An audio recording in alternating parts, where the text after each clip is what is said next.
We have very special guests today. We have Makoy De Leon and Sam Coloso, and they are starring in Signal Play's newest microdrama, My Boyfriend is My Killer. And we have them live in the studio. Welcome to Afternoon Delight. Hello. Good afternoon. Good afternoon. Thank you for having us here. Nako, si Cheryl Cosim kanina sa One Balita Pilipinas. Sabi, nangungusap daw ang mga mata. Yes. O, diba? This sa fries ako nakatingin. Fries. Okay, Makoy, Sam, anong klaseng fries ba ang gusto ninyo? Oo, ano. Ito ay sour cream, cheese, ano ba to? Barbecue. Barbecue. So, tig 75 lang yan. Nagbenta. Singilin na lang namin yung mga... Pero dahil nakaplato, ano? Magbibenta pala Nobenta. Ito palang My Boyfriend is My Killer Yes, ay Wattpad na storya. Tama ba?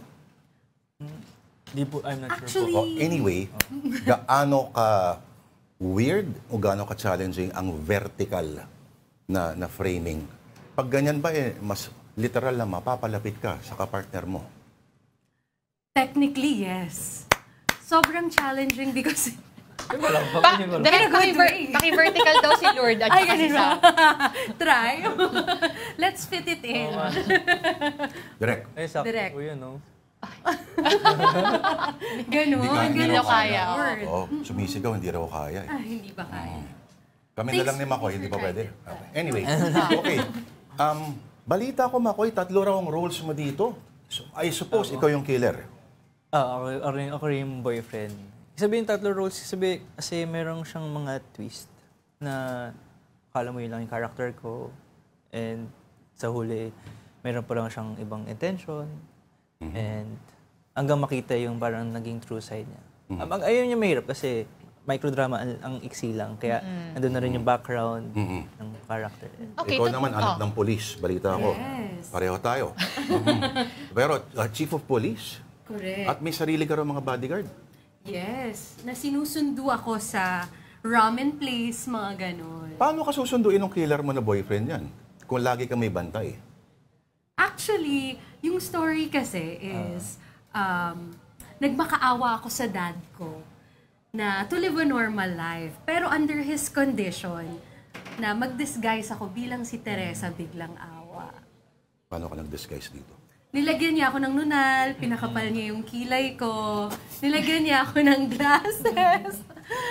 Ayun. Biglang naglagay ng bigote. Oo nga eh. Napag-isipan nga din namin yung yun. malambot na bigote. Para disguise talaga. Paano yung malambot na?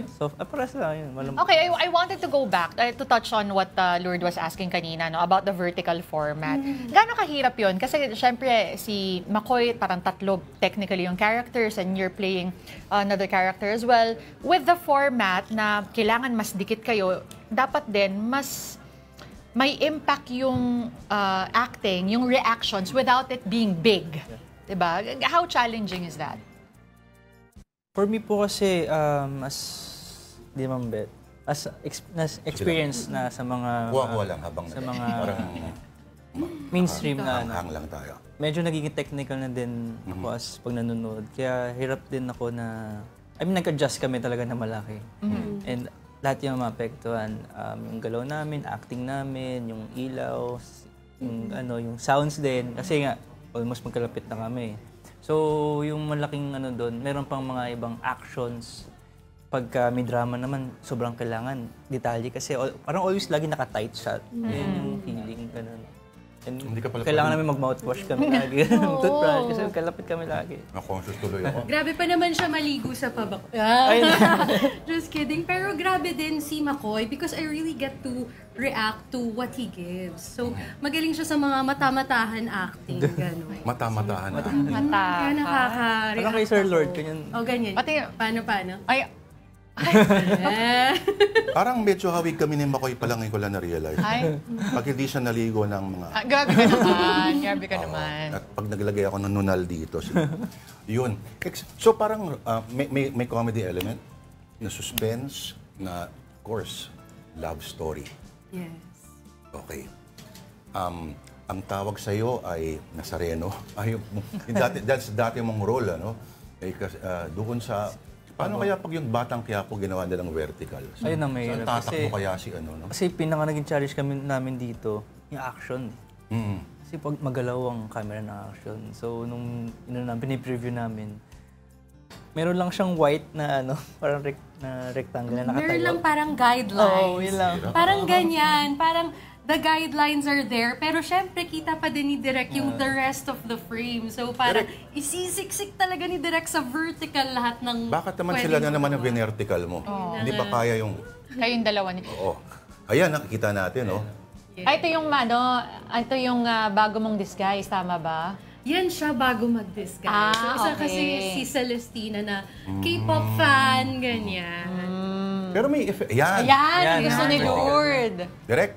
Okay, I'm ready for my close. Pero ang dating din ito, no? Parang mas realistic siya. Yes po. Kasi parang handheld. May iba akong nakikitang microdrama, medyo kahit sabihin mong vertical, traditional pa rin yung Magalaw. pero ito ang kita Hindi na mo, pwede. parang totoo na na yung tawag doon, hindi pinlano. May ganun siyang dating. Okay, so Makoy De Leon and ako'y nautusan na imbitahan mo naman sila kung hindi. Wala silang french fries. Ito ako pa. Sige ko Doon po. Ayun na nga, mga kapatid, ang My Boyfriend is My Killer is already available on the Signal Play app. Kaya please panoorin niyo po. To access all the episodes, you only need 20 pesos at ma-access niyo na po lahat ng microdramas. Once again, My Boyfriend is My Killer, directed by... Direk Barry Gonzalez po. Sana po abangan nyo. Download nyo po. Huwag nyo po kalimutan. Signal TV app. Yan. Yan ang killer looks ni Makoy De Leon. Papalas niya ako, Sample. Makoy, yung Alin? yung mata sa mata. Dito lang sa camera Sa na to. mata. Paano ba, sir? Yung nakakapatay na na titig. Yung mo lang yung isang, Oo. Dapat isang kilay lang. Dapat relax lang. Ganun. Oh, relax Sige lang. nga. Tapos may ngiti. Hindi na. Tatawa ko. Na-conscious na si Makoy. Okay, but again, we'd like to thank you, Makoy De Congratulations. Leon and Thank Sam you. Coloso of Signal Play Microdrama, My Boyfriend is My Killer, for joining us here on Afternoon Delight.